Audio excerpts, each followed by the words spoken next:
Hey everybody, welcome back. It is the Fantasy Rugby Yanks. My name's Jared Dyke. I'm Ben Glauser. Let's roll. We didn't even have Six Nations, or we did, but not to the same extent. We still have a lot. We still have a lot to. We still have so much to get through. What is wrong with you, rugby world? I don't know. I OD'd. We'll get to it, but I have absolutely OD'd on rugby the past couple of weeks. That'll happen, Happens to the best of us. Yeah. All right, let's crack them. Yes, sir. Make sure you want to find us in your favorite podcast app. Download, rate, review us. Let us know where you found us and all that good stuff.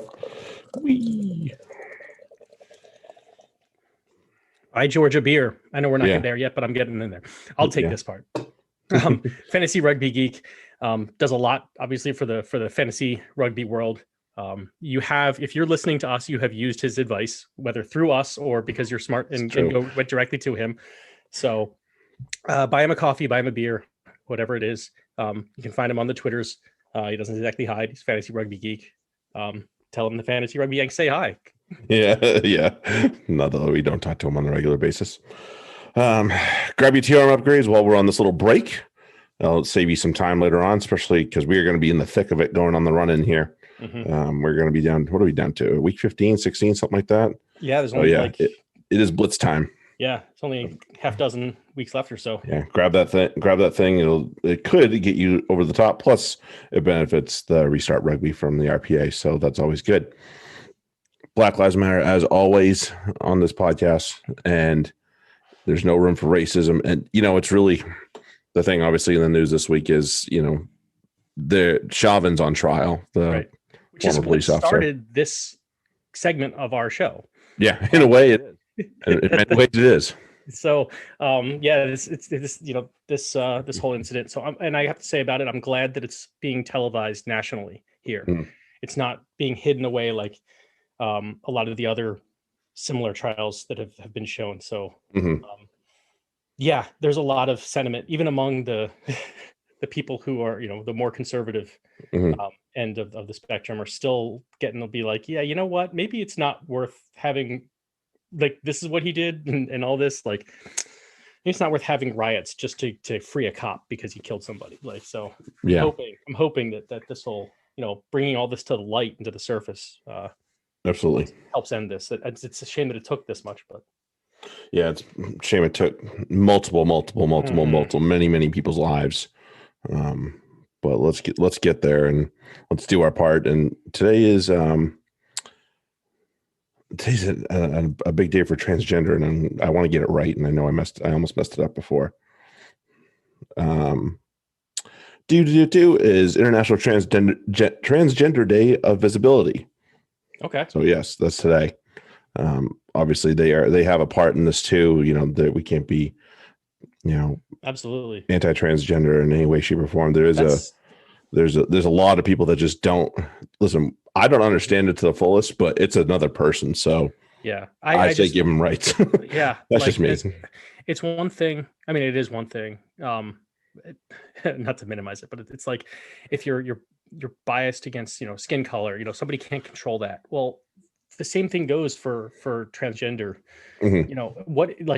I guess what really got to me is, again, put yourself in their shoes. Like, what if, the way I feel, I've always identified as male, like was born one, like that's all well and good. But like, what if, I had all this equipment and I'm like, you know what? I have the wrong equipment. I don't feel right. Like I've heard feels wrong. Yeah. And you're right. Like, imagine going through that and the whole world tells you you're wrong and that it's you're bad and you're evil. Like that. Let's have some compassion. Yeah, please. None of that bullshit, please. Yeah. I can't. I've never been there either, and I don't know what they're going through, and nobody, unless you're transgender, does. Right. So just give them a little wiggle room there, please. Right. and rights, just like everyone else deserves. Right. Yeah. There's no reason to take rights away from them. Yeah. There's no reason for that shit. So yes, we recognize and we appreciate transgender people just as much as we do anybody else. Yep. Okay. What else? What else is on the docket? Oh yes, Women's Six Nation Fantasy. Come join us. We're in. We are very in. I've already put together most of my team, but I think I want to make changes. I have not done anything on it. I got your invitation, and I need to join the league. Yeah, the league's there. It's a public league, so anybody can join. You can join George's league as well. It is through the official Fantasy Six Nations website. I don't know all the scoring properly. I do know that apparently wins count for something. I was like, that's annoying, but whatever. Oh, wow. Weird. Meters and tries are huge. Mm-hmm. No try assists, which sucks. So yeah, there's things to be had in meters and try assists or try scored. So obviously Emily Scarrett was the first name that went right on my team sheet. Yep. And Poppy Cleo was number 2. Yeah, I was gonna say she's a lock on there though. She's not a back row. Oh, I was like, yes. Absolutely. I was like, okay, well, I guess I'm playing an 8-man at lock. That'll work. You say so. Yeah, number 8 at lock. Sign me up big time. So yeah, come join us. We're hopefully somebody can get us some sort of visual watching of this weekend, because that would be very Otherwise, helpful. I'm going to stream it in whatever way I must. Yeah, I'll do the Is there maybe it's on the YouTubes? I don't know. Ooh, that'd be a good one. I'd be okay with that. So we have to find out. But if anybody can help us with that, anybody points us the right direction, please. To here in North America or US, whatever. Mm-hmm. Yeah, and you and I were talking. Maybe this is an opportunity for the Rugby Network to pick up things like this, where for whatever reason they've just been thrown by the wayside. This top 14 has been kind of just tossed out the window as a something that we can see in America, which I wouldn't mind seeing every once in a while, because apparently Chislin Kobe has been rocking rocking it pretty hard for Toulouse. I'd like to see that very much so. We'll get to see him this weekend. Let's do Six Nations for the women. It took a hell of an effort for the English women to overcome France in the fall, and we know the story. It just kind of went line change and threw everybody out there. And it still took right to the end. Right. So yeah, it's one of those, like, if you've been following us as we've been talking about the Women's Six Nations now, this is our 3rd year of doing it. In our 3rd year, you'll know that I've been talking about India for a while, and I hope she's still on the team. But a lot of the French team in the same kind of respect, as they're just kind of like the French men. Like they're just they fuck up too much. Like they are super skilled, do some really good things, but they never live up to the potential. Let's put it that way. It's a lot of unfulfilled potential. Showing that maybe they're coming around now that they've already, they've come close to beating the best team, one of the best teams in the world.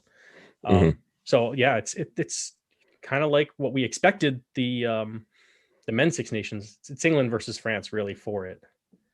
Right. It's kind of, although, I mean, I'm just not sure we'll see the same dark horse come out of nowhere for this one, unfortunately, as much as I'd like that to happen. I think Ireland, I think Ireland have been playing better. And the women adapted to a more open style of play faster than the men did, which doesn't surprise me given my experience.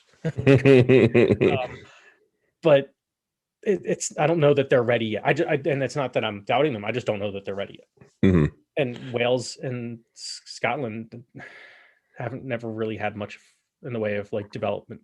Right. Programs. So I don't know what to expect from them. Maybe they've got it. Maybe they don't. Yeah. Although there are plenty of Welsh women playing in what you call it in England. Yeah. A lot of them are in Bristol, which is funny. I was like, oh, hello. Yeah. There are a lot of them on that team. I mean, whatever gets it done for their sake. Absolutely.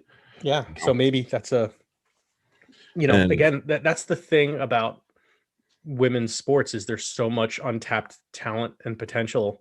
Absolutely. That it could change on a dime. Wales could suddenly become a powerhouse if this Bristol connection works out. Absolutely develops the talent better. So, and maybe they put a little bit more effort into their programs. I don't know what the teams have been doing, or the national. Yeah, I think India is still in, because she is. I mean, she's eyeing the World Cup. So yeah, I figured she'd be coming back for that. So yep. The one of the top meters gained players was Jade Conkle from Scotland last year. I was looking at it earlier. I don't think she's playing this year for reasons X, Y, and Z. Maybe I missed it, but so somebody can correct me if I'm wrong, because there's a chance I am. So it sounds like Scotland's got something. It sounds like Wales have something that's getting better. So that's good. And good news on the women's front is the Premier 15s, the Allianz Premier 15s is potentially getting a big TV deal in England. Yep. So that'll be awesome for their sake. And you'll see more professional players on those teams, like full-time professional, because as much good work as Simi Pam does with her regular job, we want to see her on the field. Right. You want to see that woman on the field. And I totally support being a doctor. So I do too. I get it. Fine. Yeah. But it's better for the game if the players are professional. Absolutely. And women should be should have the same professional opportunities as men. Yeah, there's no argument out of here. I think most people wouldn't argue with. It's just the helmets that are really left to argue that point. Because I saw there was what was that try I saw? Was it Scotland?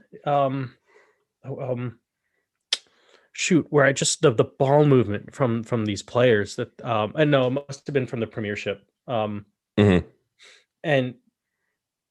it was just like there was a play out to the wing, and then there's some inside passing, and then like a little 3-on-2 kind of weave going on, and players just making the right decision and the right pass. And it's like for all these people who say, oh, it's not as exciting, they don't do it as well. No, fuck that. That's like most men's teams can't get that. So no, like this is true. It was just this extremely well worked try. I think it was one of the top, obviously from the top tries of the weekend. I think this past weekend in the trail.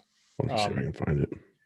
But just really well worked try that you don't see, you rarely see at the men's level too. So yeah, it's fun to watch. Your helmets get over it. It's fun to watch. It is absolutely fun to watch. Like anybody, if you like watching men's rugby, it's just as entertaining. Yeah, if anybody that says otherwise is a complete fucking asshole. Sorry, you're not actually paying attention.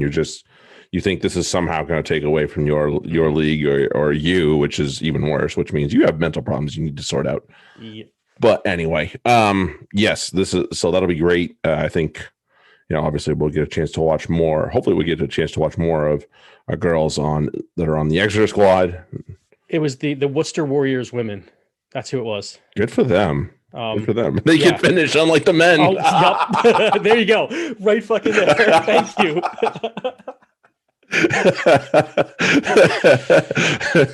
Hey, do you guys know how to finish? No, here, let's show you. The women will show you how to do it. Oh, that's great. Oh man, yeah, I see it. Shekels. Yep. That's it. That's great. Oh yeah, that's glorious. It is just a piece of artwork. There's like 6 or 7, maybe even put the more jets on and see it. Yeah, that's beautiful. Love it. Yep. Love it. Well, that was against Sale, wasn't it? The Sale women are not good. The Sale women are not good. It was Bristol. It was against Bristol. Was it Bristol? Okay. Yeah. So, point stands about the Sale women not being a very good team, though. Yeah. And unfortunately, I say that with a little bit of because there is an American woman on the team. So I'm just like, be better, damn it. Maybe I'm just more sour about it than anything. Okay, so we're looking forward to it. We're excited. Lots of good things to come for the women's game, and Ben and I are obviously very much into it. So get off your ass and get into it, folks. Yep, join the fantasy league at the very least. It'll be fun. All right. Let's talk about, this is the thing that's on everybody's brain right now. And it's like, it's probably still a little too soon because you want to see how these guys play out with the rest of their club teams. But let's talk about who's potentially on the plane to South Africa. Yeah, because this time right after Six Nations is when that's when you get to see most of these guys against the top, some of the top stuff in the world. This weekend weekends like this being the obvious exception. Yep. So let's go. Let's just go front to back here. Okay. How many props did you put on? So my makeup was three hookers, 6 props, 5 locks. Okay. 4 flankers. Yeah, I don't want to bring fewer than that for the kind of games they're playing. Well, I went with 5 props. Oh, okay. Yeah. 6 back rowers, 3 scrum halves, 3 fly halves, 5 centers, 4 wings, and 2 fullbacks. Yeah. Although I saw it at kind of back 5 forwards, back 5 backs. Okay. As opposed to, fair enough. But it will probably end up with a lot of the same names, just the same. We may. But I also wanted to put a spin on this because, again, we're not looking to pick. This isn't so much trying to pick Gatlin's roster. No, this is who we would take. Right. This is who I see and what I like, with the exception of, sometimes I took into consideration, maybe this is the one that I would take because X, Y, Z. But I also would play I think I'm going to play a different style of play than most people because South Africa you have to realize who you're playing, right? This is a totally. Team based some on form from what we saw, but based on the style of play that's going to beat South Africa. And so many coaches get into this headspace where they're like, what I'm going to beat South Africa is be more physical than them. No, no, that is the worst idea ever. Are you thinking? Yeah, go heavy. No, that is the worst idea ever. No, do not go heavy against this team. It's been tried. It doesn't work. That's the game they want you to play. They want you to yes, please play our game. They're okay with that. I promise. Look at who beats them, South Africa, and it's the New Zealand team. That doesn't have they didn't front up with 5 locks in their fucking in their 23. They went lighter and ran around them. Japan, what in 2015? The Brighton Miracle. Yeah, that was very light team. They beat them by running around them. Yep, absolutely. So that's what I'm going for here. I have some size up front, but after that, it's going to be much more of a. Oh yeah. I mean, you'll see. It's going to be runners. Yeah, it's you got to have a little bit to contend, especially in the scrum. Right. But exactly, that's it. Because you can't let them just dominate you. You have to actually fight back a little bit. You do not want to do that. But beyond that, no, we're running. No, yeah, you just can't. You have to have something else in the locker. You can't just play their style. Yeah. They're gonna fucking chew you up and spit you out, and you'll be wondering what the hell just happened. Did I just get laid to the team? Yeah, nice. That's old school. Yeah, that's an old one. Original Family Guy. Yes, it is. I love that one. That episode's a good one too. All right, to the team. Yeah, props. So I have 5. Okay. What do you got? So I'm sure we're gonna match up on Mako. Yep. Wyn Jones. Yes. Furlong. Yep. Kyle Sinclair. Yes. And then my 5th one is Thomas Francis. Yep. And so we have the same props. I just have added Cian Healy. Okay. Yeah. I mean, he was not great this Six Nations, but yeah. Lovey. But I'm trying to think of I was trying to do another another loose head, and I just couldn't. Yeah, it's hard to say because you don't want who's a better. You really don't want to bring any of those Scotland props. Sorry. Right. No, I don't. I have no interest in the Scotland props. No, I agree. And you're not going to bring anybody else from England. So right. Just didn't happen. So default. Default to that. Hooks. I have Jinx, Owens, and I went with Kelleher because I like his dynamism in open field. I'm not saying that would be like the guy, but this is also a 3rd choice hooker, likely. Right. So, and my 3rd choice is Luke Cowan-Dickie. There's nothing wrong with that either. Because my choice here would be Ken Owens starts the test, the first test, yep, and then LCD will start the provincial games and all that, and Jamie George is the backup for both, and that's it. Yep, that might be a good way to go. Okay, no, I have. So you have it sorted as like locks and loose forward. So I have just a back 5. I have 12 back 5 players. And I have don't do that. Please don't do that. Please no. Okay. Fucking numbers. I hate numbers. No. So I have 11. I have 11 back 5s. I almost went 11 back 5 there and 11 alternate backs in the back line, but I went with 10 of those instead. Also thinking South Africa tends to beat the shit out of you, so and those boys are the ones that get beat up the most. Right. So I was thinking we should definitely bring a certain amount of guys to fuck around with that. Yeah. So you want me to locks. name my locks, or Yeah, go for your maybe you can locks cross because them off? I bet you I have a lot of the same. So Morrow, done. Yep, that's no problem. Alan Wynn, Yep. because you got. I don't see any way he's not the captain right now. Yeah. Tyg Byrne, Yep, I got him. Johnny Hill, Yep, I have him. and Ian Henderson. Interesting. All right. Although it's kind of between him and I think I'm going with him because I don't know if James Ryan is healthy, but I know it's a ways away. But I have James Ryan and I have Johnny Gray as well. So he was also considering maybes. Byrne and Itoje could bump out if need be.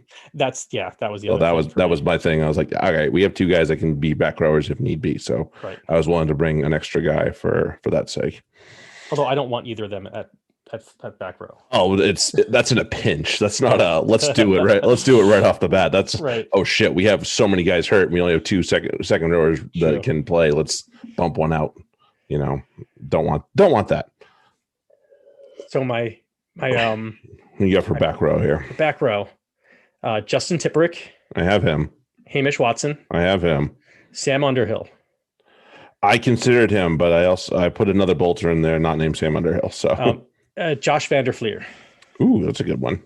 And then Sam Simmons and Talupi Falatau. Yeah, I have him. I have the two of them. So I think the two different we have the same country, different players. Mm-hmm. I have Stander in there. Stander's too much of a banger for me. I don't see him as running the way I want to run. But that's me. I completely understand taking him. I mean, fuck. What are you going to say? He'd probably be. Stander for a tour of South Africa. Fuck. He'd probably play 6 or it'll be him or Falatau that plays 6. I bet. I would be willing to bet. Yeah, I was thinking. So for mine, I was thinking Simmons would be my 8 for the tests. Absolutely. With Tipperick and Hamish Watson. That might be it. We'll see. So but Falatau is probably my back row sub. Mm-hmm. Yeah, and then my English guy that was different is Benro. Oh, talk about dynamism, like true. Somebody that can run in space. He just hasn't played well. I know. Well, he hasn't played shit. So no. What are you gonna do? He's playing in a shitty system, like he is. And come on, we saw the difference between Ollie Lawrence and Ollie Lawrence under Eddie. Ollie Lawrence as club was just so vastly different this past weekend. Right. I don't think it's gonna. I think it'll be just fine for Benro. That was more that I was annoyed that he didn't play well for the Bears this weekend. So yeah, well. Although I was also considering though Zach Mercer for this. That'd be an interesting one. Again, the bolter, but at the same time, I didn't want to essentially uncapped players, on in the flankers. Yeah, one position group. That might be pretty crazy. Just the same. All right, halfbacks. Who are your halfbacks? Connor Murray. Same. Danny Kerr. Oh yes, I love it. Kieran Hardy. Oh, you went with Hardy and not Davies. I went with Hardy, not Davies. If he's healthy, he needs to be healthy. Right. Yeah, and I have Ali Price. He's and yeah, that's a good one. And because I would want Kieran again as my starter for the provincials. Yeah, he played really well. Mm-hmm. Yeah. No, I mean, Kerr is a great pick for the way he's been playing, and we'll talk about him in a little while. But man, he's definitely worth the shout right now. Gatlin was in attendance, if I remember right. Good. So yeah. Who did he strip again? What's up? Who did Danny Kerr strip again for that try? Well, never mind. We'll talk about that later. Somebody large. Wasn't it Ben Earl? Yeah. Anyway. Out halves. Yeah. Finn Russell. Yep. Dan Bigger. Yeah. Marcus Smith. Yeah. I don't know if he'll get on the plane, but it's a hell of a shout. I put Sexton instead. Okay. Yeah. I Sexton and Farrell. I was like, you know what? I got no use for them on this tour. Oh, I can totally understand that. Like, if I'm going to put one of those two guys at 10, it's Sexton right now. He played better. Yeah, most of that England squad played like shit outside of the France game. But again, I just wouldn't trust Sexton to stay healthy on this. So yeah, he'd be your provincial 10. He smushes himself, and against South Africa, even the provincial sides, I'm like, no, I'm not smushing you for this. Yeah, he will get whacked. He will definitely get whacked, no doubt. All right, so the rest of your backs. So the rest of my backs will be interesting. Centers, 5 of them. Yeah, and some of them can probably go somewhere else too. Right, but some of them. I picked 2 insides, and 2 outsides, and a hybrid. My starting inside, Robbie Henshaw. I have Henshaw. Yep. Starting outside, George North. I have North. And my backups with their Sam Johnson and Chris Harris. I have Harris. And my fifth is Nick Tompkins. Tomo, I hope he's healthy. Yeah, I was fucking dead in the middle of that thing. So I have Farrell as an option as a 12 because he does give you the experience of having that distributor at 12. Most of the other guys don't have that experience.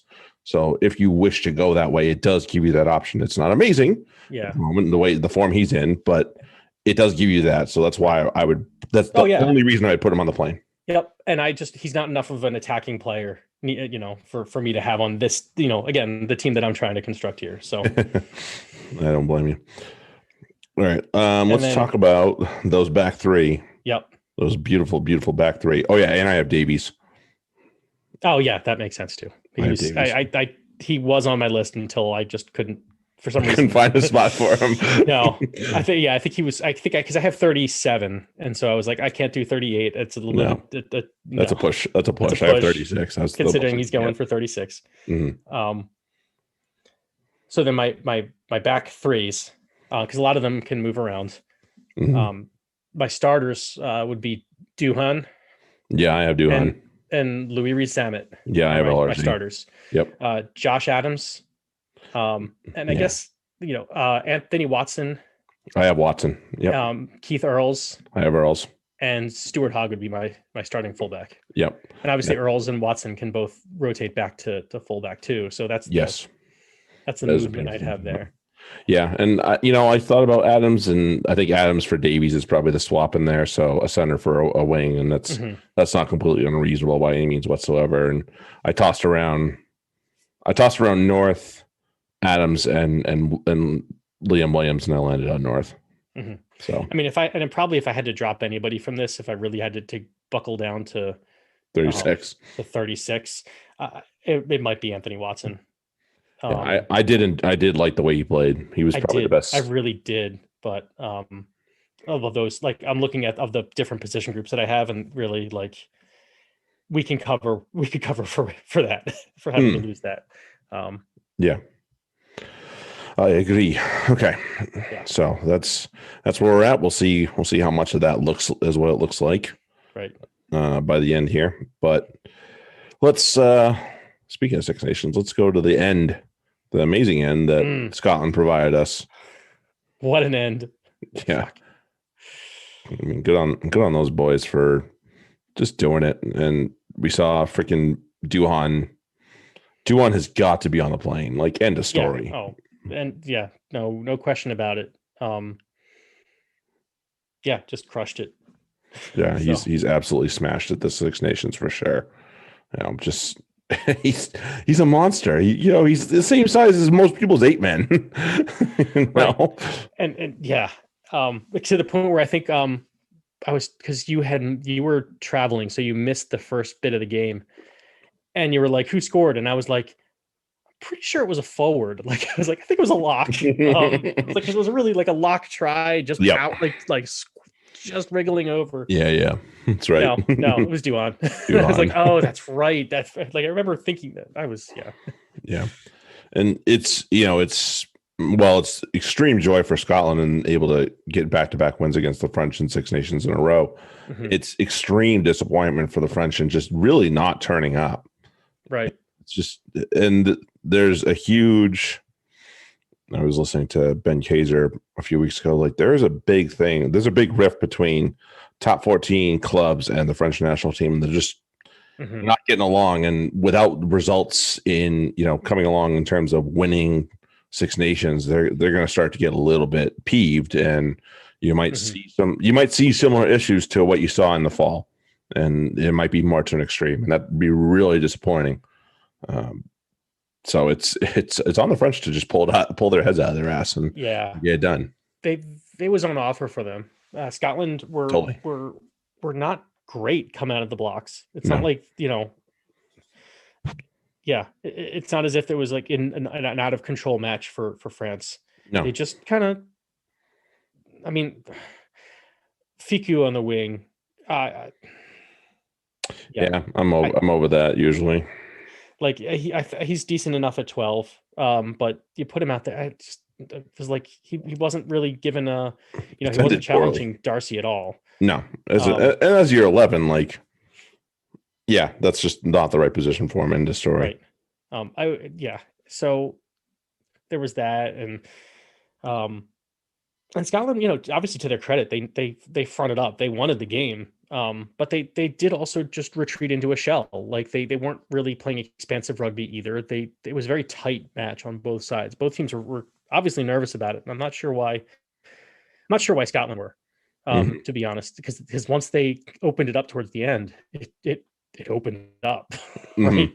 Mm-hmm. So, and I guess that was it. That was their plan, was to just keep it close, because that, and that really, maybe that was the tactic there, because France are France, and will poop it if you if you let them get in their own heads.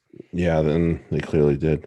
I don't think there's really a whole. They're clamping down on this stuff with Finn Russell's red card. They're clamping down on this stuff. So you gotta know that's a red. So you can confirm that as soon as it happened, and who was it? Was it Pinot? Think so. Who he did it to? I think it was. As soon as he was down there, like holding his throat, I was like, "Oh, that's a red card for." I texted you immediately. I'm like, "That's a red." Yeah. Even before I knew who it was, and I was like, "Oh yeah, it's Finn. Yeah, he's off." Yep. You can't do it. Like yes, he is the same thing we talked about with like Valor Pavaruskin a couple of weeks ago. Can't do it, man. Where you can go for that fend, but if you miss and you hit with the forearm directly to the head, or neck, you're gonna be in trouble. End of story. It is what it is. Yeah, it's not. It's just not going to be taken any bit, and that's just how it goes. And again, obviously we're still seeing this from high tackles, but not so much from high tackles anymore. It's moving on to, the fend and the breakdown situation. But we got rid of high tackles with methods like this. So if you're upset about that, this is a red card. Well, guess what? In 2 years' time, you won't be seeing them as much.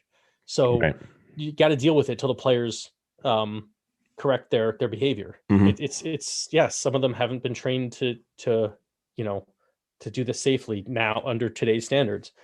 They're still today's standards. So they'll get changed. And all day. To his credit, he went over to whoever it was, whether it was Pinot or whoever, and said, "Yep, my bad." Shook his hand and walked off, and he took his medicine. He knew what he did. You know what you did.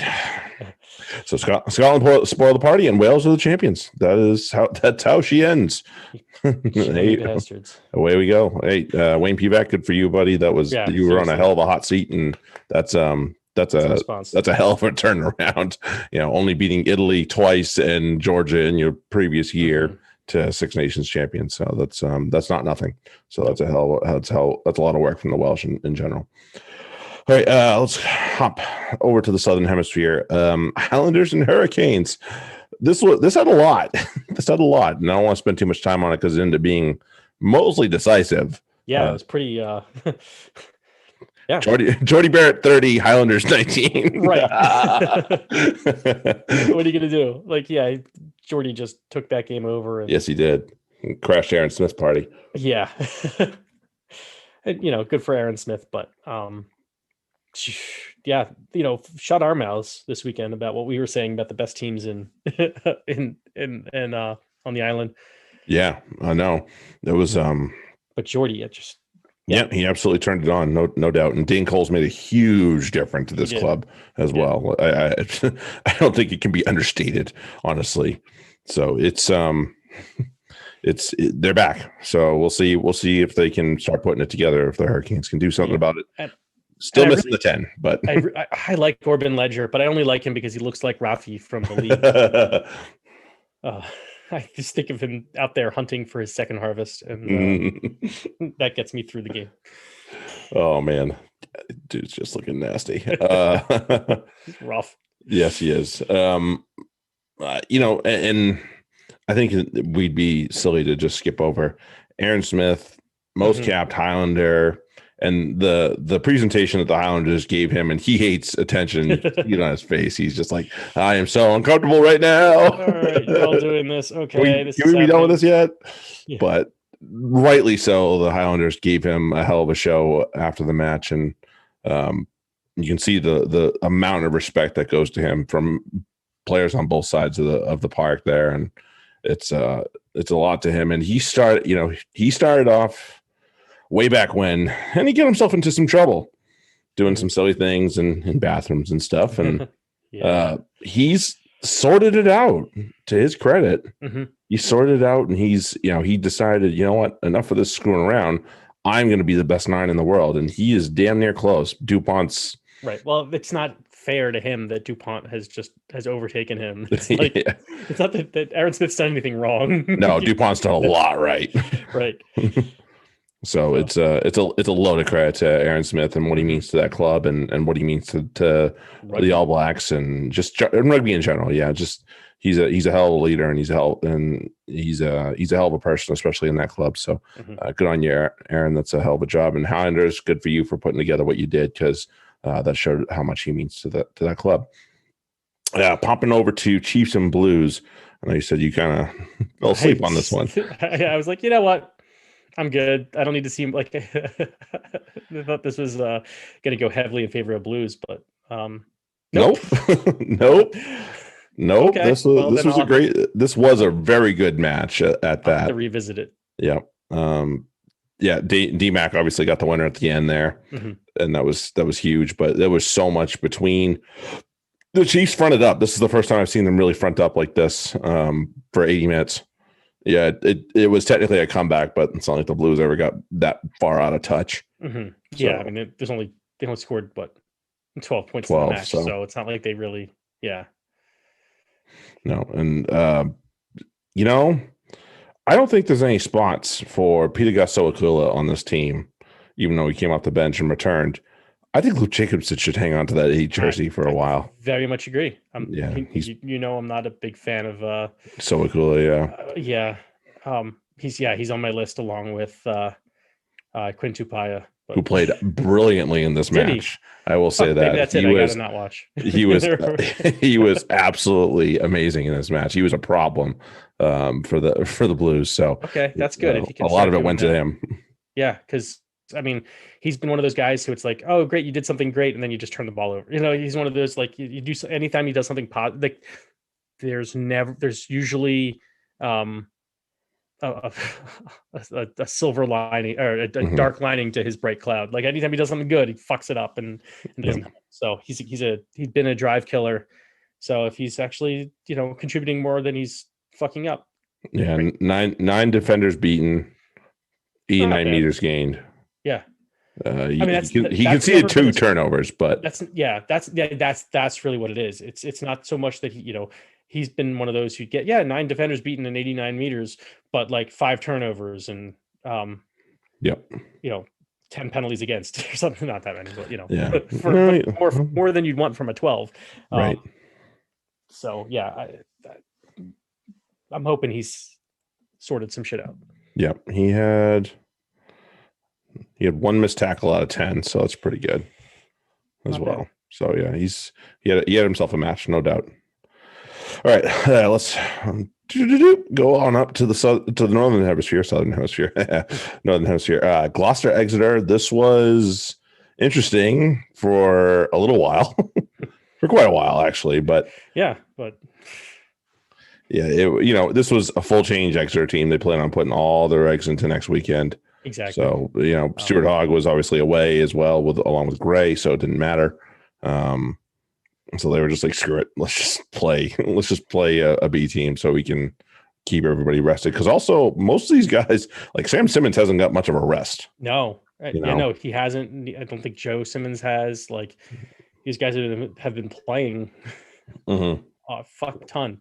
I think Joe Simmons came off the bench once so far. Yeah. And this time, at least, he got a full rest. I don't think he's missed a match yet. So, this is a good time to get him a little bit of a blow. Yep.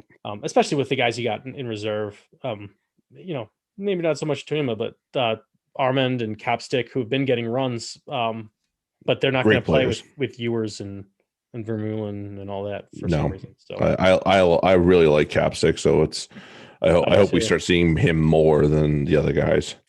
And Josh Hodge, He was highly talked about going into last year, and Josh Hodge, and we didn't see much out of him. He had little flashes here and there, and then the bit of brilliance he decided to just drop on everybody in this match. I was like, okay, that's what everybody's talking about. I see now. I had no doubt. I mean, I've seen him play well. It's not that I didn't doubt him going into the weekend. It's just I didn't think with the players around him that he'd have much in the way of opportunity. And instead of a lot of players that are his age tend to let opportunity come to them. He went to opportunity. He's like, no, I'm going to do this. He took it by the neck, man. Yeah, so he'd love to see it.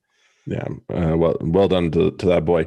And credit to Gloucester for fighting back and just saying, you know what, we are not going to get pushed over by a goddamn second team. We are getting this thing done. Yeah, they did, and they did it quite well at that. So I applaud their effort and sticking it to them. And Mark Atkinson looked like he rewound the clock a little bit. Barton's taking the kicks. Yeah, Barton's taking the kicks. He's playing really well for this team. I'm glad they've decided to stop fucking around with the Billy 12 trees at 10 thing. Like, listen, you have nothing to lose this season. Throw him in there and see what you have. End of story. And that's what they're going with as long as he's healthy. So that's excellent. Mm-hmm. I will say too, but for as much love as Louis Rezamet has been getting, deservedly so, as an attacking wing, has any wing really?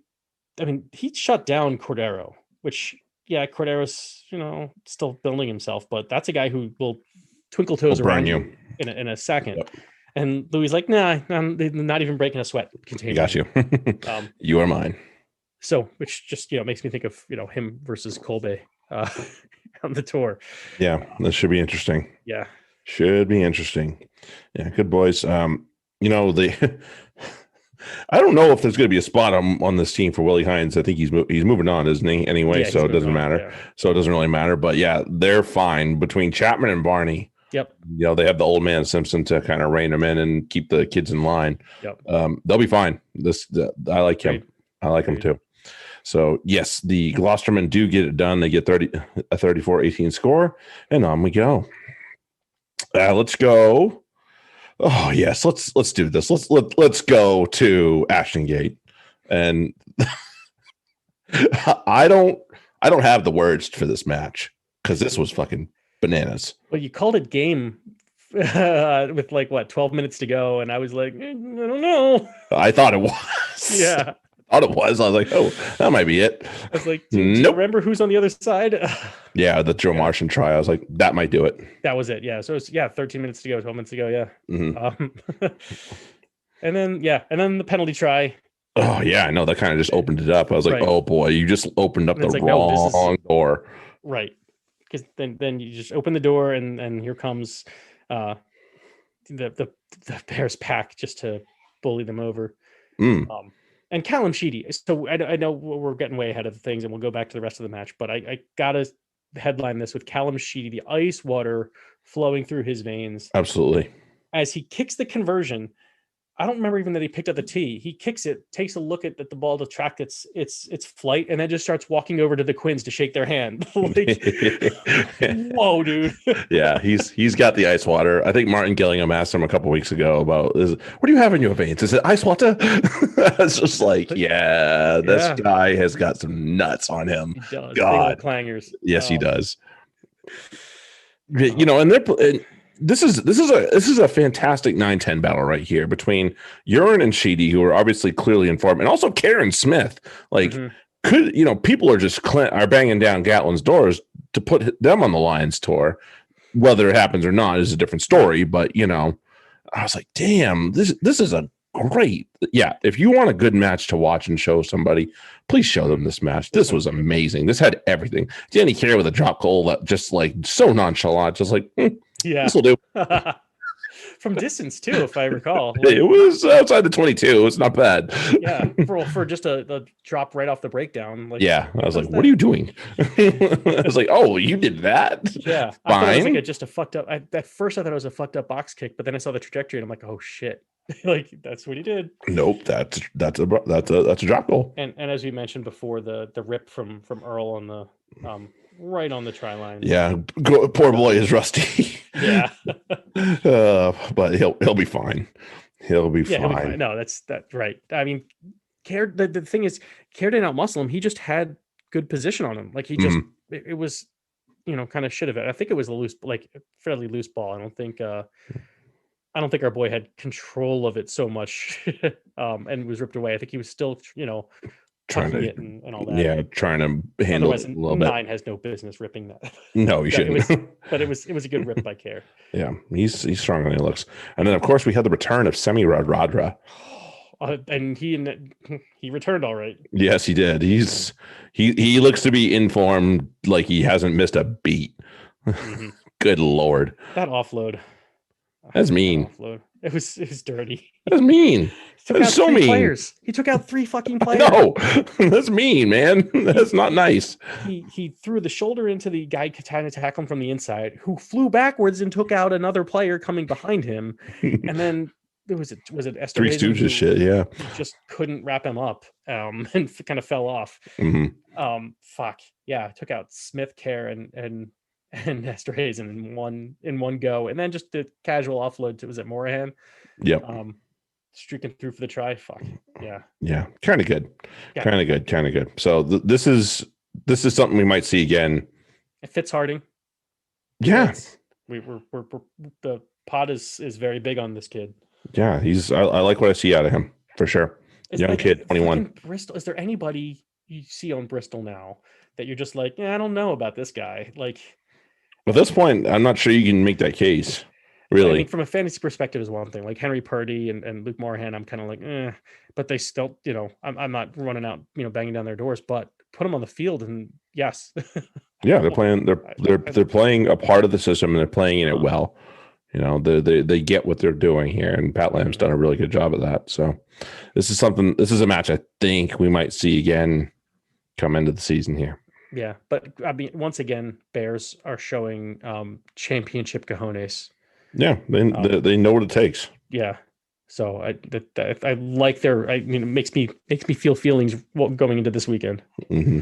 Think thoughts. Yeah, we'll see what happens this weekend, but we'll get to that a little bit. Let's jaunt over to Brentford and the absolute banananess that was going on with this thing. We came for a game of rugby union, and a game of rugby league broke out. Yeah, well, that and giving away cards like it's Christmas. Oh yeah, totally. I mean, none of them not warranted either. Like, let's be real about this. But the players wouldn't stop being assholes. No, listen, you're just making yourself do this. Here, you're off. You're off. Like, done. Yeah, just throw a fucking elbow. Dumbass. What are you doing? You dummy. I guess he was that pissed about not starting, but damn. Yeah. But yeah, and then Creevy took it well and all that. But it's they shook hands afterwards, so it was no big deal. But fuck. And then obviously captain.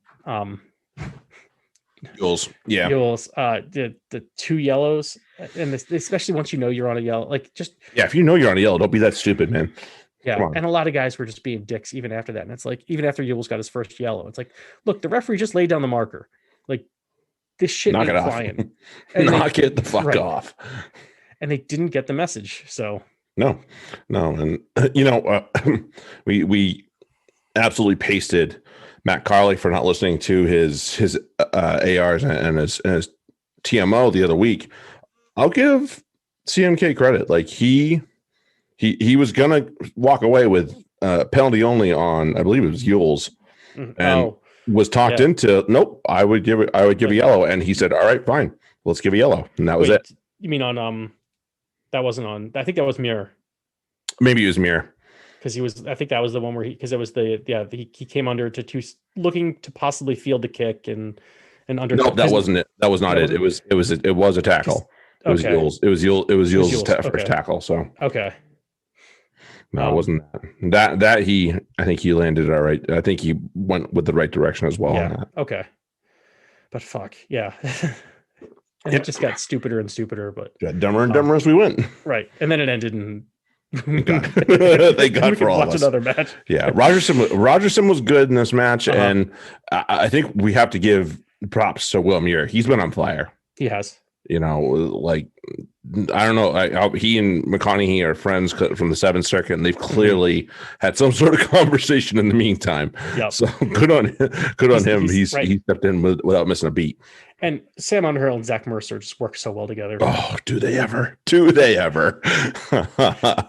was glorious. Ben Spencer. What did Ben Spencer? He did something fun. He went for a little run at least. Trying to chase the ball down. Yep, he led from the front foot with a team that was down to 13 guys and managed to get them back to a bonus point almost within a win. He had the one kick that he probably should have put to touch, but he went for broke, and I don't blame him at all for that. So I give him loads of credit for at least giving it a shot. Was only a few inches away from getting it into touch for that last kick, but so he went for broke, and I appreciate that at the very least. Yep. So it was this was entertaining for many other reasons. Not all of them good. Right. The back line of London Irish though was one of the good reasons. They played outstanding rugby. Yeah, I agree. That whole back line played very well, especially those centers and those back three. That was fantastic rugby from those guys. Yeah, not so much the 10. Fuck the 10, but everyone else. Basically from 8 to 15, but not 10. Yeah, that guy.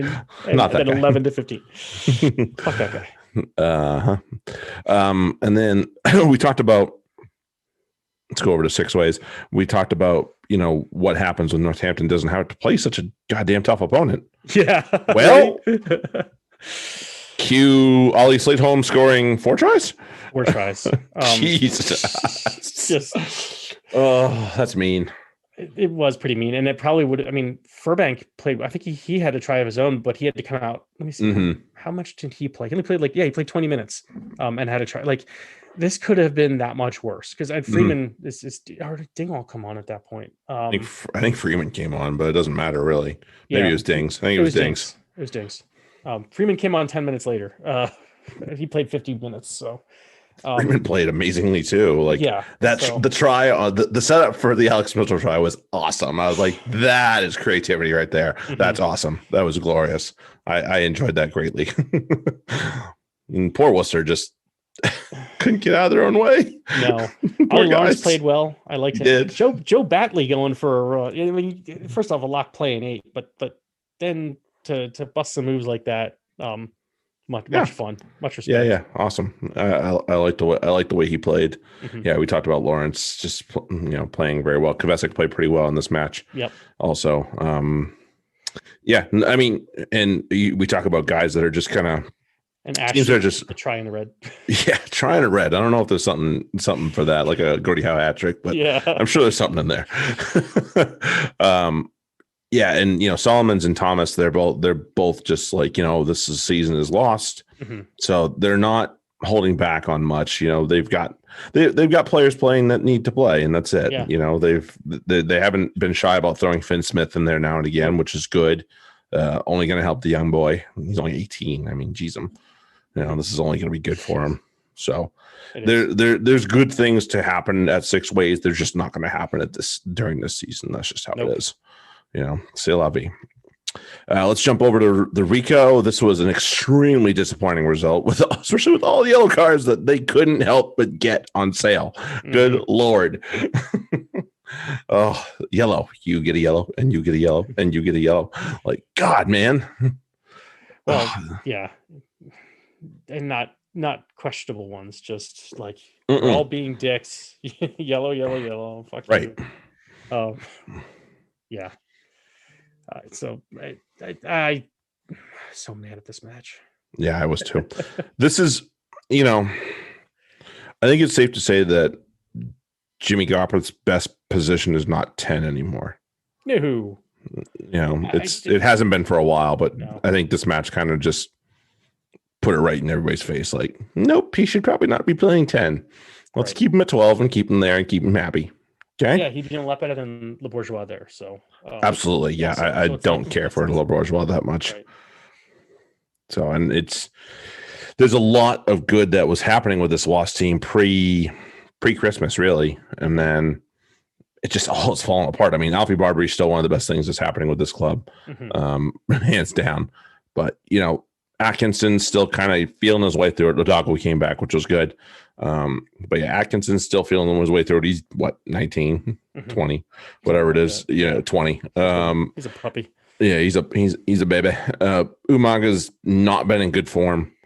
And it's coming at a very awful time for Wasp because they look to be a contender for what's coming out this weekend, and now they're just kind of going nope. Yeah, and that's not looking good. So yeah, disappointing. Right. They're basically, unfortunately, become like Katima Jags. Just a guy. Like they have some good performances. Like Barbary obviously is more than he's a guy. He's better. He is a guy. Right. 20-year-old. They have some others like that, but they're just not, they have a lot of guys who are good at doing the fundamentals of, and then the little things that don't get you, they will prevent you from losing games, but they don't win you games. So it's like, they've got Launchbury and Rollins who are extremely solid at lock, in set pieces. And then, as far as defensive work and rucking, they're great. But, outside of Barbary, who's their threat from the forwards in this, in that lineup? Right now, I don't know. But then the same thing goes for the backs. Because like Kibarigi and Bassett, they're kind of threats, but you have to get from Robson out to them somehow. And that's why Gopperth should be playing 12. Right. Because Fekitoa had a sweet fucking try. That was a good run. Yeah. So, props to him for that. But that's not something you can rely on Fekitoa to that's provide. Not something he does on the reg, no. So, they got to just find more threats, because otherwise, you have see results like this where they should have won the match, but lose by a point. Yep. So it's unfortunate. They were sniffing that top 6, top 4, and I think it's gone now. Sailor firmly in that race. And that's where that's at. Yeah, I know, right? Let's zip over to Sunday over to Welford Road. I'm really mostly saying that so that Anton can have a laugh at my pain. Yeah, there you go. Let's zip over to Welford Road. I don't have much for this match, honestly. Disappointment for Newcastle. Mostly is what I have. That's really, it's like the frown and the head shake. Just, what are you guys doing? I don't get it. Disappointingly shake my head. Yeah. It's really what it is. Disdain. Right. Leicester just, first off, the pregame. Let's talk about okay. Genge and the prop. Pregame. Yeah. So Genge versus and Welsh. Who the hell knows what was said? I don't really give a fuck.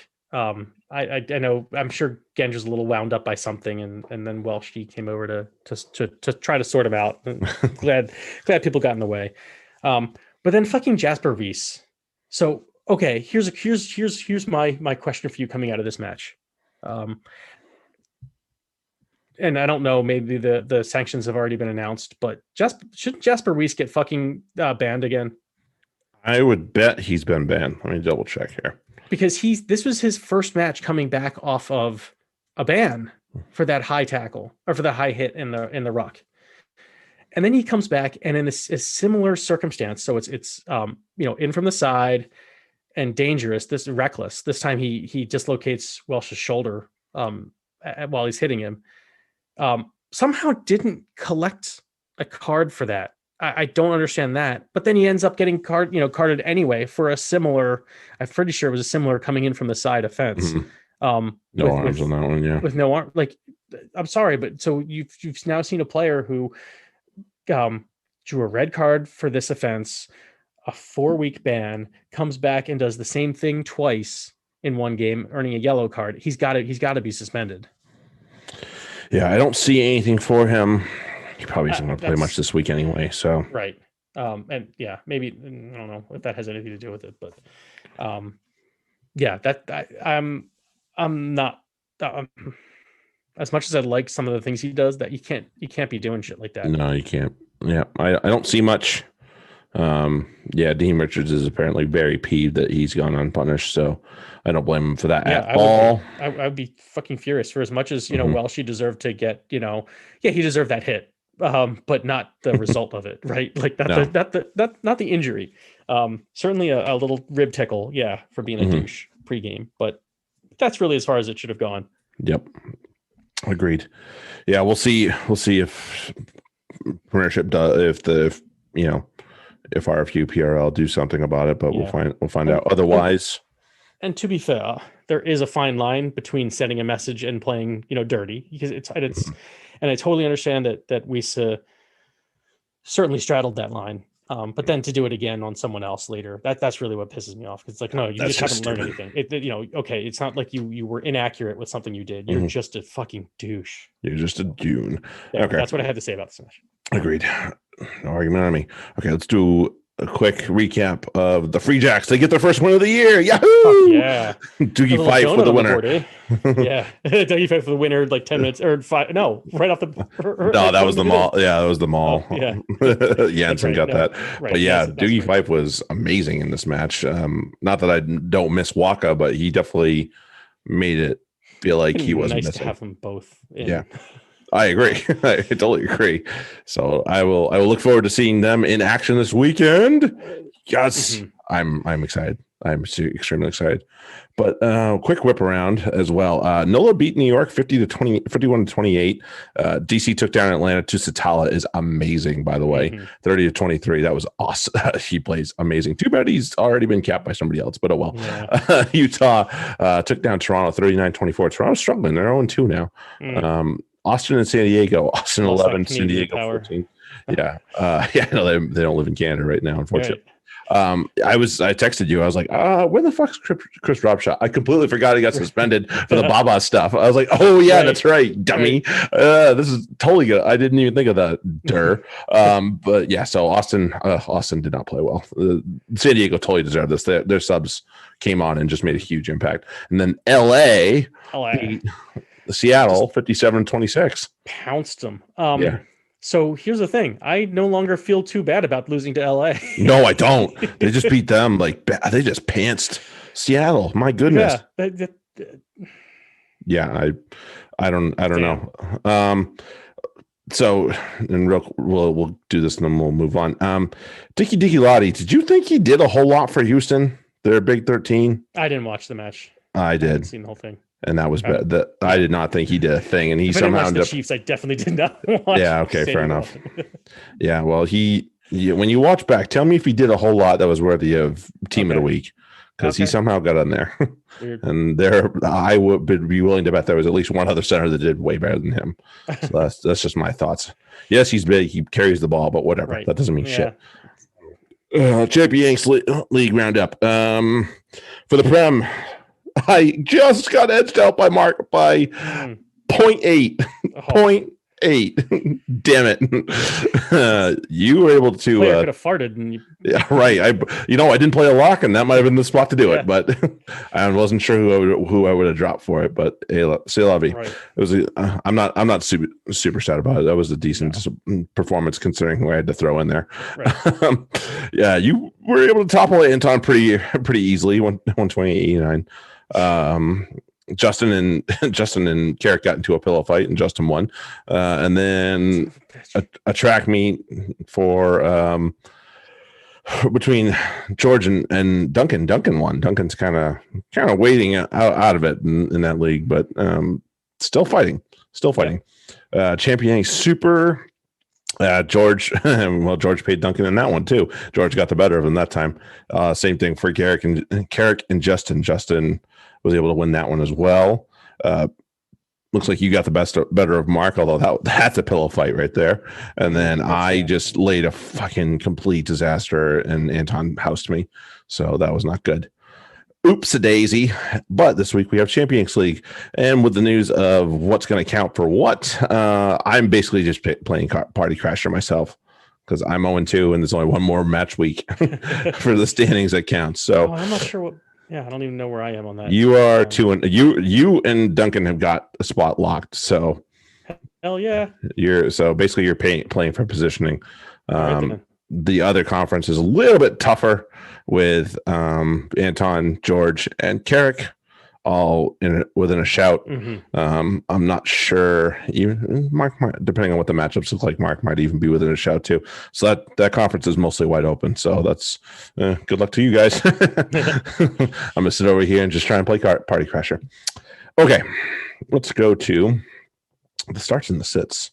I believe you lead us off, sir. You did say that I lead us off so that we did this pre-show so we wouldn't have this issue. Up the backwards and forwards that we did last week. Okay, so in Australia, the Waratahs versus the Brumbies.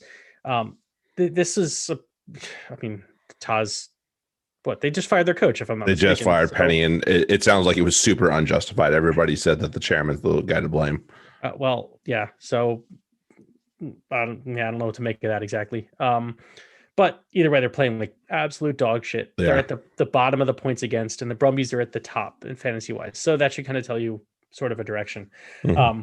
The Taz front row are actually worth playing. It's the Brumbies' weak point, but that's about it. Will Harris is an option, but just there's not much else in the way of scores this season for the Taz. It's like their front row and Will Harrison and fucking hope and a prayer.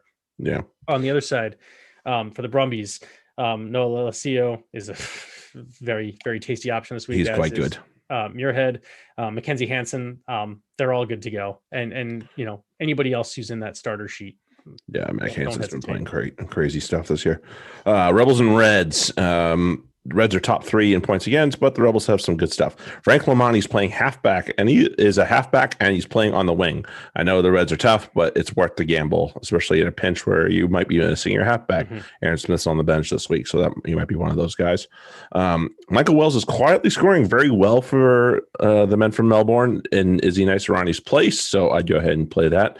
On the flip side, Josh Kemney, he's in that 6 hole, probably the least productive lows forward in this whole matchup. So I would sit him. For the Reds, Bryce Hegarty has returned to fullback. I think he'll come good. So go ahead and give him a spin. With that, Jock Campbell has shifted to wing, 11 at that. So I would go ahead and give him the thumbs up on that one. On the other side of the coin, Hamish Stewart, still need to see it out of him, especially with Hodge and Timua across from them this week. That's a little scary. Over to Crusaders Highlanders. For the Crusaders, their front row, the Highlanders are last in the comp against the front rows, so this is a good week for them. I have them. Excellent. There you go. Jack Goodhue and all the outside backs, potentially even off the bench. Because I have Sevu Reese, and he's on the bench. I might still play him anyway. Yeah, we'll find out, right? Because he could get a crazy try at the end, and earn a bunch of points. For the Highlanders, sit the front row. Frizzell, Harmon, and Himeno are decent options because Crusaders are 8th in the comp against loose forwards. Nice. Nareki is good to play, but I would not expect much from the other outside backs. Yeah, hopefully Nareki comes good. He got pulled last minute last week. It didn't sink me, but man, it did a number on me just the same. Blues Canes. Blues, are they going to come out angry? My guess is yes. Hang on to your seats, Canes. Oh boy. Blues, Papali'i pushing to get back into the black shirt. Fantasy owners benefit. So I'd go ahead and play Dalton Papali'i. Finlay Christie should be a better week this week. Tough last, and Canes are not good against halfbacks, so he should be good to go. And this is his former club, so he's probably going to want to play well. Stephen Parafetta seems to be often the odd man out in the share of points in the back 3 for the Blues. So maybe seek other options if you can. Tough to ask in that situation, I understand, but just saying, if you have options, maybe look at them. Hurricanes front row is back. Dane Coles is the man, and he makes them completely worth it. Amua was the guy before, now it's him. So he's it. Ruben Love, keep an eye on him. Could be given the 10 shirt this week. The lineups are by the time you listen to this, they might be out. But yeah, if he's in the 10 shirt, keep an eye out. He's actually listed as an outside back. So just keep your eyes peeled for that. Savea, speaking of outside backs, I was excited to see him back for the Canes. Need to see it now, fancy wise. He's not been good. It's like 8-ish a match. Not enough. Yeah, not good. Nope. So for the starts of the week, do you want to get us going, or you want me to throw out mine? I can do it. He's been so I got a wee bit of Actually, no, there's no theme for this one. It's the other one. He's back in form, looking super keen to wear a black jersey again. And at the end of this campaign, assuming TRC does go forward, I think it will. His club are at home, and I just feel like a big week's coming on for him. So my start of the week for round 7 of Super Rugby is Crusaders and All Blacks outside back Will Jordan. That's not a bad option right there. On my end, I went with players from the matches I got to review, and Noah Loalicio, mostly because he has such a fucking tasty option or tasty opponent. Yeah, he's my starter. Snack time for that one. He's come good enough this year. He's going to do even more damage this week. Yeah, I agree.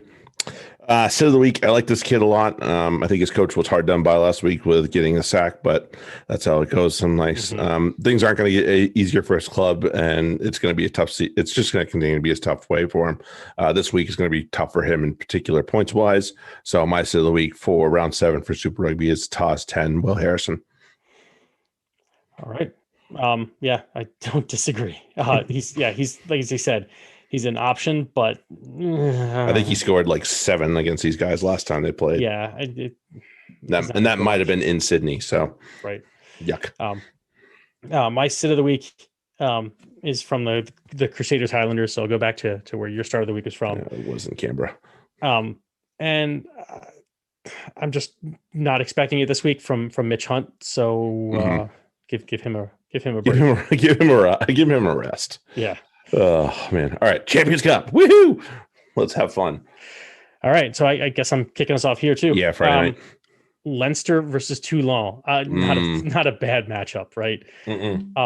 So without the lineups out yet, I'm looking at Kalen Doris, Vander Fleer, Henshaw, Lowe, and Keenan. Yes, I want to see all of them. I think they should score well. On the Toulon end.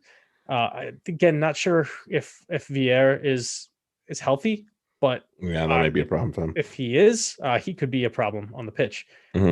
Charles Olivon, Baptiste Serin, and look out for Nanu. I'd love to see him. One more run for him. Yeah, one more run for the big guy. Gloucester and La Rochelle. So La Rochelle actually only ended up playing 1 match last time. So in the knockout round, so it's going to be tough to get. Who the fuck knows to gauge all these? Just FYI. We're shooting from the seat of our pants. For me, for Gloucester, I'm looking the way of Chris Harris. He always plays well in a Gloucester shirt. It's rare that he doesn't, and he's usually it's usually beneficial to the fantasy owners. So I would give him a go.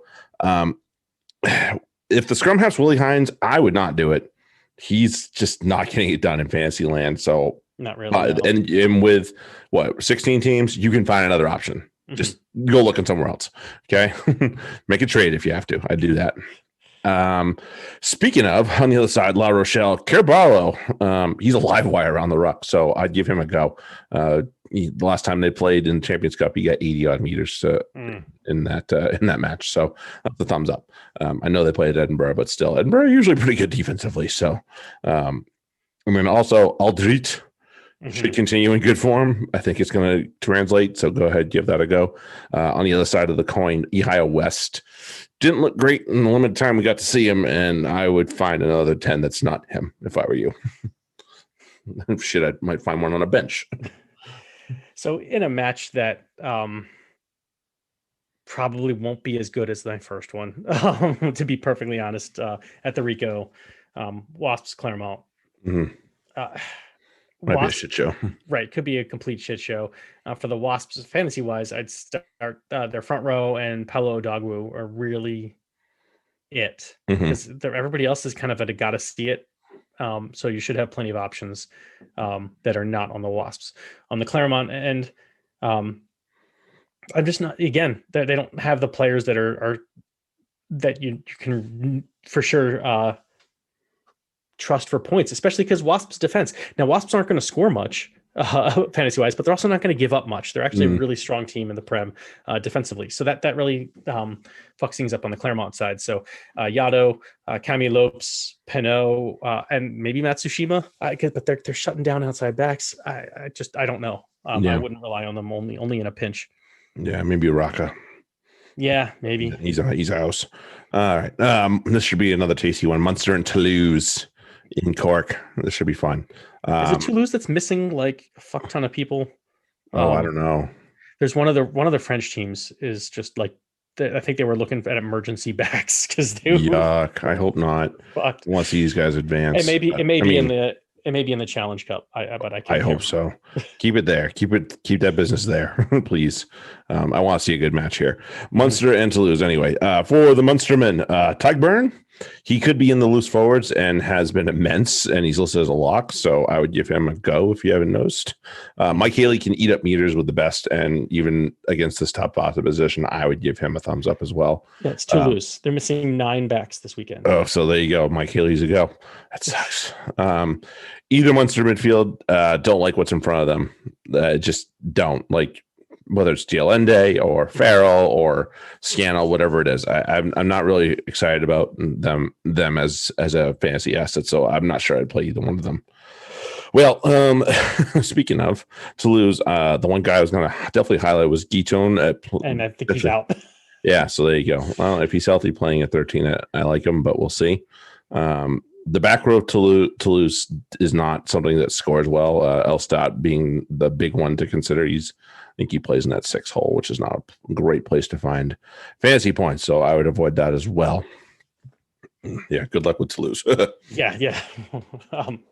Exeter versus Lyon.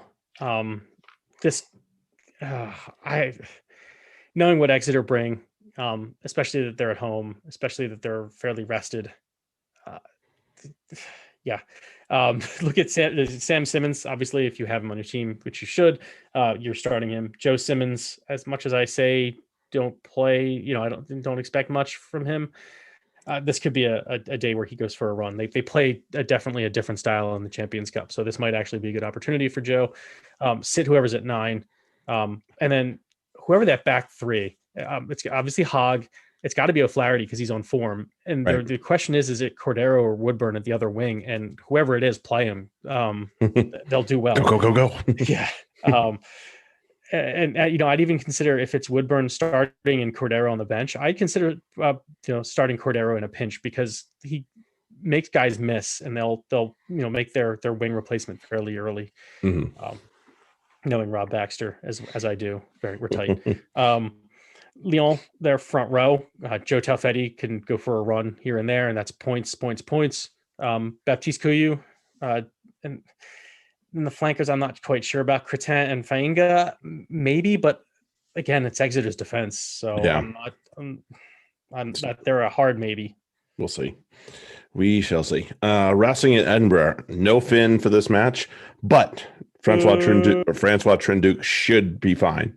Yeah. If you have Finn and you have managed to get Trenduc, plug and play, it should work out just fine. He's not Finn, but I think at home they're going to be okay. So give him a go. I do not like Teddy Iribarren as much as Machino. So if Iribarren's in, and Trenduc can kick for points. That's the other thing. So that takes away from either of their value. But I like Machino a little bit better. So I would avoid Iribarren either way. For Edinburgh, for the Scots, Blair Kinghorn should be fine. Returned to his club last week, and he was healthy. He was a little banged up before. That should be fine though. He'll find space in this match. I'm willing to bet, and he's kind of a monster as well. So if you haven't noticed him, I'm not sure this is the match that is going to be tailor-made for Mish. More Mata might be the guy to benefit from a match like this. So especially offloads. He's gonna offload, so he'll get you like a couple meters and an offload every time he touches the ball. Yeah, just about. So yeah, I would lean towards that as opposed to Watson. So that's my thoughts on that. And then for me, obviously the match I'm looking the most forward to this weekend, over to Bordeaux versus Bristol. Bordeaux. Yeah, it should be good. But we also have to remember that Bristol's defense. I mean, like going back to what we were talking about them being this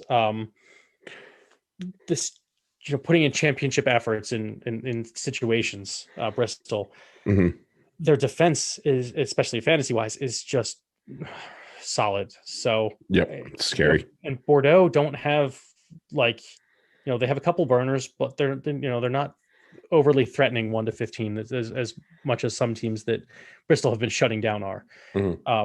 So, but for the Bordeaux end, Gorgadze and Higginbottom at flankers, I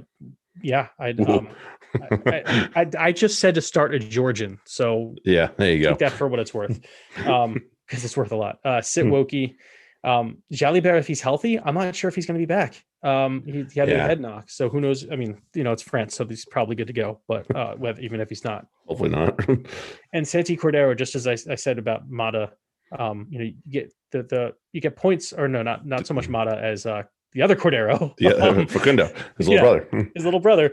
They're both going to break ankles, and defenders beaten is money in the bank. So I start him because that's something that Bristol won't shut down. They'll just tackle him before he gets too far. On the Bristol end, I'm looking forward to seeing Ben Earl and Ethan Hughes in the same lineup once again. Back row. Andy Urin, Callum Sheedy, and Semi and Piers. Got to assume that they'll just they'll keep rolling, because what they're doing is not really defensible by most defenses. So it's not as though they're overpowering teams. They're just moving that ball so damn well. So I would expect that to continue, even if it's on the road. Hopefully, hope for a dry ball. That's all I'd hope for. It's the only thing that could screw it up. Even then, they try it. Even then, they got a they hit a bonus point the other week against was it Wasps? Yeah. When in the wet, the wet will not stop them. All right, and then this is probably going to be the least exciting match of the weekend: Scarlets and Sale. I hope Scarlets win this. They do have a bunch of good quality guys on their team.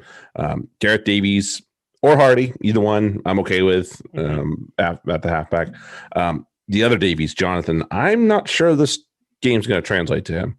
I think this is his club, unless I might be fucking that up. Actually, hold on. I just thought of this. No, he is. Never mind. I'm not that stupid. Haha. Try again. But yeah, so I'm not sure this will translate well for him fantasy wise, especially against Sale. We know they're not great at scoring their own points, but they don't let anybody else do them either usually. For Sale, AJ. He's probably that's probably the guy you want and that's the guy they want if they want a shot at this thing. So assuming he's playing, I would definitely start him. And likewise at the 12, like Hill, JVR, Dupree, whoever the fuck it is, I would not play them at all. That is definitely a hole on this team. I mean, there's a lot of holes on this team in terms of like points for Sale, but that's definitely one of them I would avoid by far. Like forwards, yes. 12, definitely not. Start of the week. So I mentioned that how many backs La Rochelle were down. Toulouse, yeah. I'm sorry, Toulouse. I'm sorry. I was thinking. Sorry, I went completely wrong direction. Attaboy. Yeah. They're going against Gloucester. That's what it is. Gloucester are terrible against your general flankers. So I'm going to lose forward. So I'm going with Greg Aldrit for La Rochelle. That's where it was. He's going to get a lot of. I couldn't remember if I went Toulouse 8-man because they'll get a lot of runs versus La Rochelle, who's playing Gloucester. It was La Rochelle. So there you go. Greg Aldrit. Well, everybody bench Greg Aldrit because he's my start of the week too. Nice. Yeah, solid Six Nations. He's probably a little pissed about the way it ended. Yeah, and that's only going to be taken out on Gloucester. So I would the ball carrying is going to come in handy for this guy. So yeah, Aldrit's my start of the week for sure. And I don't have a name for this, but and I may have even mentioned him, but whoever's at 8 for Bordeaux is where I'm going with, because Bristol are just they're mean everywhere, but they're especially mean to flankers. And that might be either Diaby or Higginbotham. I'm not sure. We'll see how that goes. My sit of the week, I think this guy is going to be a popular pick, and I think folks are going to be disappointed to his output. Just because who he's playing, they chew up his position generally for breakfast. It's on the road. It's going to Dublin. My sit of the week is former Missouri captain in Toulon, number 8, Sergio Parise. Yeah, that's a good one. Yeah, he's just going to be a really popular pick, but I don't think it's going to be a good idea. Right. Like, if you're going with the Toulon back rower, Olivon. Other than that, that's the guy. No. Yep. All right. Let's do pick him and we can get to Foucault. Crusaders Highlanders, this Super Rugby. Crusaders. Yep. Taz Brumbies. The next day, Blues Hurricanes. I hope the Hurricanes win, but I'm not stupid enough to pick against the Blues. No, they're all kinds of pissed off. They're pissed off, but are they that good? They've had some. Clark has now been kind of bottled up a couple of weeks in a row. Yeah, but I don't think they have the guy to do that for. Maybe not, but I'm going to go with the Hurricanes. Well, we'll see if Jordy Barrett becomes Superman. Reds and Rebels. This will be fun. Oh, who's at home? Reds? It's the Rebels. They're in Melbourne. Yeah, I'm going to go Rebels then. I'm going to take the Reds look really good last week, so I'm going to go with the Reds.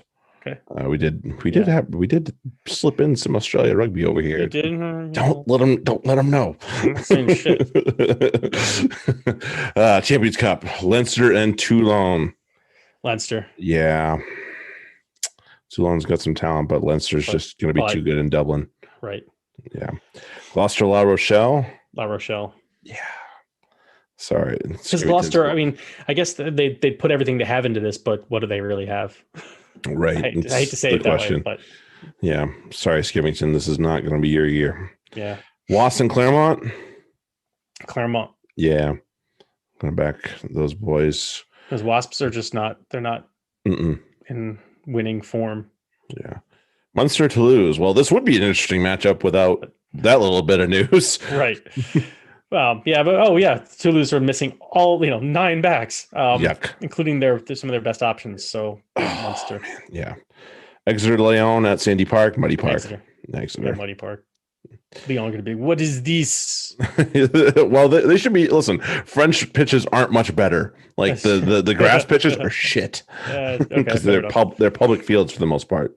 Okay. But we'll see if it's raining too. Yeah, that will definitely not help. Racing and Edinburgh at La Défense. Yeah, Racing. Yeah, Racing. Bordeaux, Bristol. Probably the match of the weekend. Yeah, I will back the boys that are in form and just can't find a way to lose lately. Yeah, I mean that's one of the we talk about they got to show me. It's like you got to show me that some team can actually step up and beat them. And right. I don't think it's Bordeaux. I'll respect to Bordeaux, but especially if Jelly Bear's not their 10. Yeah, especially if Jelly Bear's not their 10. Yeah, and final match: Scarlet Sail. Scarlets, because I want them to win. I do too, and I think they'll have it. We saw them play pretty well when they played Bath. I realized that was Bath, but that was also a decent Bath team at the time. Didn't they just beat Leinster? Or who did they just beat? Maybe a few weeks ago. But Leinster Leinster was also probably on the back burner because they knew they were cruising towards the final. No excuses given. Or no, was it Ospreys? No, it couldn't have been Ospreys. I don't know. Who it was. Don't remember. Don't know. Either way, some Welsh team beat a really good Irish team. Well, there you go. And so I'm going. Oh yeah, it was the Ospreys that beat Leinster. That's what it was. Okay. We watched part of it. Scarlets. Yeah, that's right. That's right. We did. Scarlets are close enough. Wales, they'll win. Yeah. All right. So should be a fun weekend. Kick back, watch ourselves some good old Champions Cup round of 16. And we already know who's playing who at the end of this too. Like we don't need to go back and figure that whole thing out. We can just be like, yep, that's the matchups have already been determined. Mm-hmm. So we'll see. I'm looking forward to this weekend. I'm glad this is back on. I'm glad that we've got some sort of conclusion to it, and it's not just going to go, we're abandoning it, which sucks. Yeah, that's so they're not so good for them. No, thank you for figuring it out there, European Rugby. Thank you so much. Okay, other than that, fantasyrugbypodcast@gmail.com. Join our Six Nations Women's League. That's going to be so much fun. Other than that, we'll be back next week. If I've forgotten anything, oh well, too bad. Okay, we'll catch you guys next week. Have a good one. Later. Good.